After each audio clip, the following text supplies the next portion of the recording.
Embarking on the path to financial success begins with a clear map, your budget. Tracking expenses is your compass, guiding you through spending habits, revealing hidden treasures and pitfalls.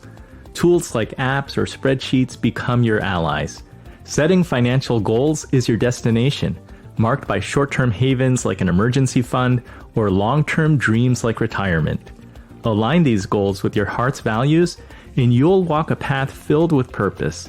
Creating a budget is building the road itself, paved with income, fixed and variable expenses, discretionary spending, and savings. Methods like zero-based budgeting or the 50-30-20 rule are your building blocks, adaptable to life's twists and turns. Along this journey, you'll discover psychological landscapes, emotional triggers, and a newfound relationship with money. With diligence, clarity, and adaptability, you'll navigate this financial journey with confidence, crafting a life rich, not just in wealth, but in purpose and joy.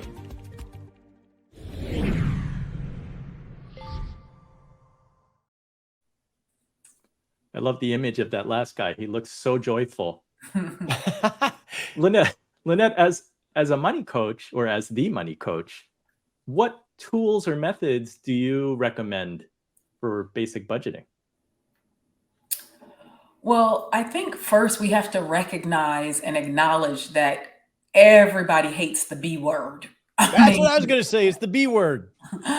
Everybody's like, ugh, kill me now. Like, I don't, going to tell me I have to budget. And, to the average American, a budget kind of signifies everything that they can't do, what they can't buy, what they can't have. So they see it as a really restrictive thing, like, oh, I'm in a financial straitjacket and she's telling me to, process everything that I've spent to the penny and I dare not go over. So I think, again, really, because we know that like 80 to 90% of people's decision making is emotional. It's not logical. It's not, rational. People make a whole bunch of spending choices based on feelings and emotions and whims and trying to satisfy a whole host of personal needs and wants, obviously. So I think first, really, we have to kind of step back and just kind of acknowledge what is, because if you don't put that part of the personal into personal finances and to just say, okay, am I really like meeting this person where they are? If you just start talking about, here's a strategy, do this, do that, you're going to miss so much. And this is what I know from, being a money coach for 20 years and working with countless clients and helping them to become better budgeters. So I often start with, I have a proprietary tool, but I often start with sort of asking them about their own reflections about their spending and what they currently are doing. So I'll ask them like literally very basic questions like, oh, so tell me about your bills, like roughly how much do you spend each month? Like some people, that alone floors them. They can't even comprehend. They're guesstimating. They're like, all over the place. Some people know, very, very close. They say, oh, well, I actually have a spreadsheet. I track it on, this or that app, and they'll be close. And then I'll ask them about their income and their net, take home pay and say, what's the bottom line? Like, do you have a surplus every month or are you deficit spending? And so this is sort of high level, right? This is trying to get people to see like, oh, wait a minute, I'm spending like 20% more than I actually earn each month, right? So you have to kind of give them a mirror, right? And let them see what is. Because as a friend of mine said, Tiffany, the budgetnista, clarity is kind, clarity is helpful to allow people to really know what's going on and to not kid themselves and to not guesstimate or, pretend that everything is okay because, I'm still living this lifestyle. I have a nice car, I have a house, I have, the things that I want to buy. oh, but I'm just going to forget about all this debt over here, or the fact that I don't have savings, or that my cash flow gets a little janky at particular times of the month. So it really, it kind of starts with like looking at like, okay, what's going on here? And then it's about doing a little bit of a deeper dive, and then having them to question, not us question, because it's not for us to challenge, to judge, to pick apart, but it's for them to reflect and to analyze and to say, oh, wow, like I didn't even realize I was spending like $1,500 a month eating out. Okay, I think that's something that I want to adjust. So you let the person kind of get there in terms of what their own activities, habits, behaviors are, again, based on how they want to live their life and or reach certain goals. Roger, you tend to work with clients who are transitioning from an accumulation phase to decumulation, or they're retired and it's decumulation. What kind of budgeting conversations do you tend to have? Yeah, I don't know if I would agree that clarity is kind. Clarity can smack you upside the head, and sometimes it needs to. Maybe that's tough love. That's tough love sometimes. So as you're getting closer to retirement, what you're really doing is you're retiring your superpower, which is your wealth engine, which is your income, right? You know, it's amazing to me how it's like losing your income is like losing a lot of agency in your life. I mean, all of us can probably remember our first job and the first thing we bought with that first paycheck. For me, it was baseball cards. I earned this dollar. I can go buy baseball cards. Nobody can tell me not to. I don't have to ask anybody for anything. And that relationship with income is really powerful. And when you retire, you actually lose that. And that is definitely very scary. And when you're getting ready to enter retirement, usually what you're leaving is your highest income years, right? Because you're at the top of your game in whatever profession you're in. And I call that the not so nifty or not so thrifty 50s, right? You have so much income coming in, you're probably getting a little loose with your budget because the kids are out of the house, or you've paid down all the obligations you've had, and you're just going to play because you have a lot of free time. And so in retirement, it's time to really start to actually know what those numbers are again. We categorize it in three base categories. One is, what does it cost to live the base great life? Right. So that's going to be your normal obligations of mortgage, utilities, clothing. But we also want to have some general travel in there. And that's our baseline. And then what do we want for discretionary wants, which are some more flavor to life, and then the aspirational things. So that's how we categorize it. But it's important you know that base great life number, and most people don't, because they've been so busy and working and feeling comfortable spending. The problem with that is, as Lynnette pointed out, everybody has a different relationship with budgeting. So I will raise my hand. I do not keep a budget. I hate it. I do budgets. I don't do budgets, but I do spreadsheets for a living.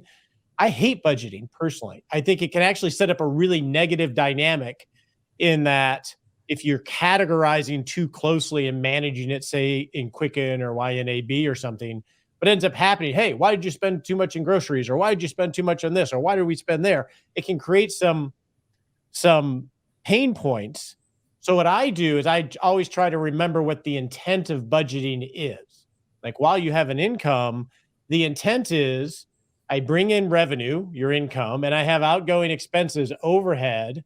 The way you create wealth is having free cash flow, more income than overhead, and then use that free cash flow appropriately.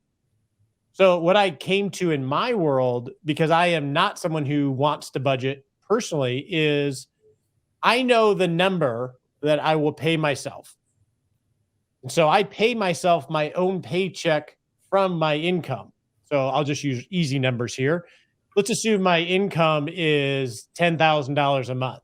And I established that my paycheck to myself will be $8,000 a month. What I do is I have my income, my 10,000, go into an account that I don't have connected to my checking account, or you can't see it with my checking account. And then once a year I transfer, or once a month I transfer over the 8,000, and I can spend that 8,000 on whatever I want. And I don't really care what category it is.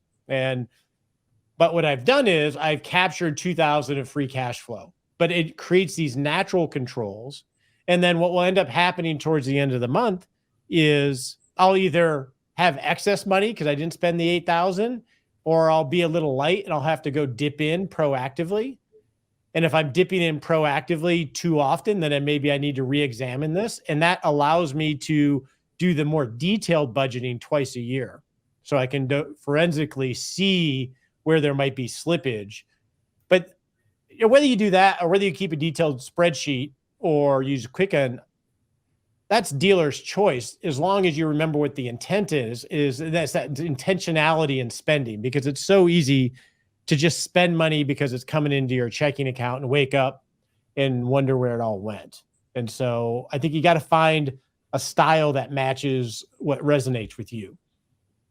Well, I like that. It's a great way to keep yourself accountable and make sure that you are on the surplus side and not on the negative side. I agree that the B word is, or can be, very intimidating. So I often tell people, just start by tracking your spending for a month, because most people know what they make, they know what their paycheck is, but so many of us don't know, like, where did the money go last month? It's like, how much did you spend on your house? How much did you spend on food? How much did you spend going to the mall?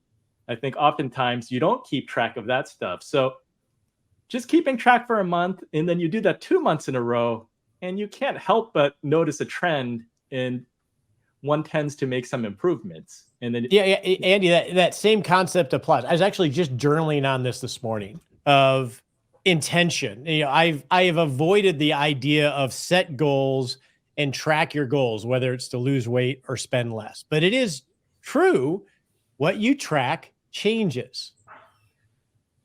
And whether that's you're trying to lose weight, so you're tracking calories, or whether you're tracking dollars,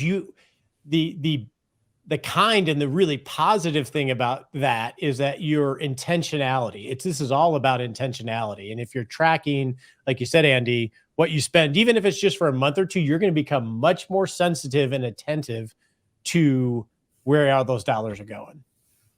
And hopefully that gets you to a point where you see that the process of budgeting is not only restrictive, it can be freeing, because it can give you insight into how you're spending and how to make improvements.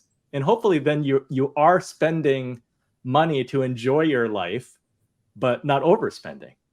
Yeah, I try to get people to look at a budget as really just having a spending plan of action, really just them being able to decide, because none of us has an unlimited amount of resources, to say, what are my priorities? What is most important to me?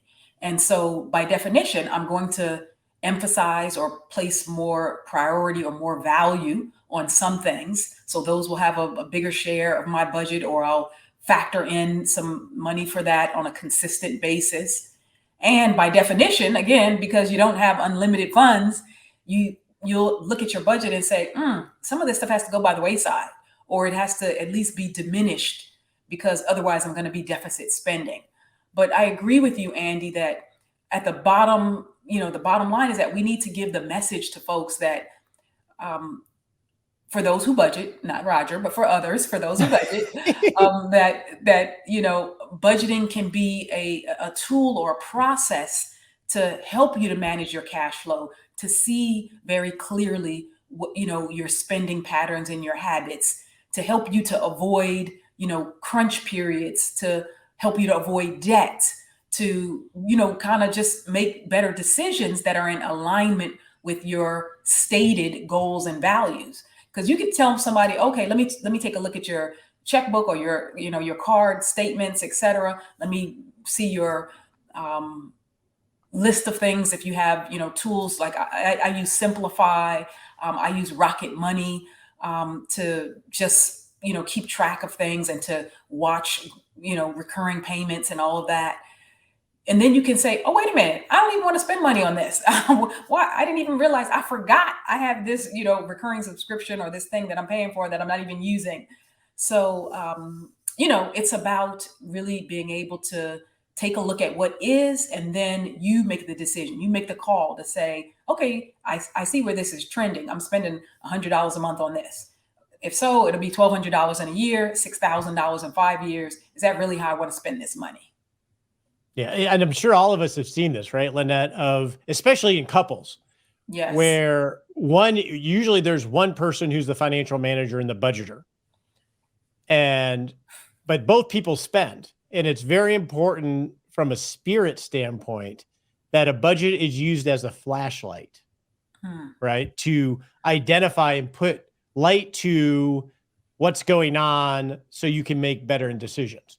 What it can't be used as, and a lot of times we do this unintentionally, even with the way that conversations are either framed between spouses or the way they're heard, is use them as sledgehammers. Yes. And that's usually where they can break down. So you have to come in with it, both parties, with the right spirit.